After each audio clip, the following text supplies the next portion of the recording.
আশা করি সবাই খুব ভালো আছেন। আমি আপনাদের মধ্যে নিয়ে আসলাম তার একটা ব্যাপার খুব মজার, কিন্তু কিছু কিছু ইউটিউব ইউজাররা আছে তারা মানে ভিউজ খামানোর লাগি তারা কইব যে মানে কয় আরে যে আমি পার্লারের কাজ জানি, আমি পার্লার খুলবো, এখন আমার সময় নাই, এম নাই তেন নাই, এইভাবে খোয়ায় তারা।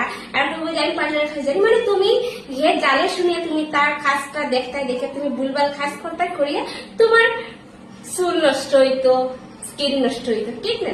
তো এরকম ইউজাররা আমি হইয়ার যে এরকম ভুলভাল জ্ঞান দিতে যাইও না, কারণ মানুষ হচ্ছে শিকার কিন্তু শেষ নাই। তোমার কাছে এখনো সময় আছে, তুমি শিখো, তারপর মানুষকে জ্ঞান দাও, ঠিক না?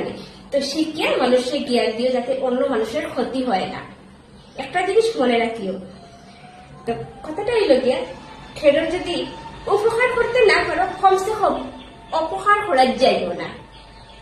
তো তারা এরকম ইউজাররা খোয়া দিলে আমি তো কোনোদিন মানুষের আইডি খুলে উঠলে দেখি না, মানে আমার সময়ও নাই দেখার কারণে আমি খান খাইতে ব্যস্ত থাকি, আমার সময়ও নাই।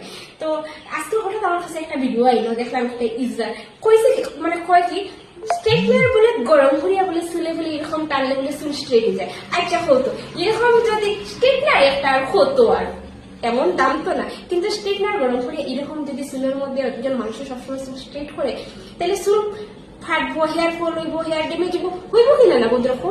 নিশ্চয়, এটা আপনারা নিশ্চয় বুঝলেন এরকম হইব। তো দেখো এরকম দেখে এখন করতে যাই না, চুল উল্টা নিজের চুলটা নষ্ট করে নিয়ে যায়।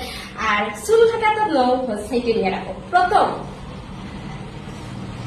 সিজার গলা শিখতে লাগে। সিজার গলা কিভাবে আমি মানে শিখাই মানে এটা কই, আর আমার শিকারের ক্ষমতা নাই, এমনি আছে 2-3 জন স্টুডেন্ট তাদের শিখাই, মানে যতটুকু জানি অতটুকু মানে কই আগে।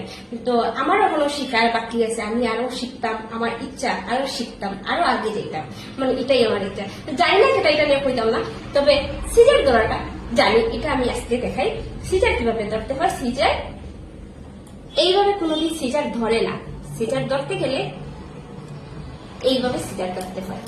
প্রথম সিজার ধরা শিখতে লাগে, তারপর চুল কাটতে লাগে।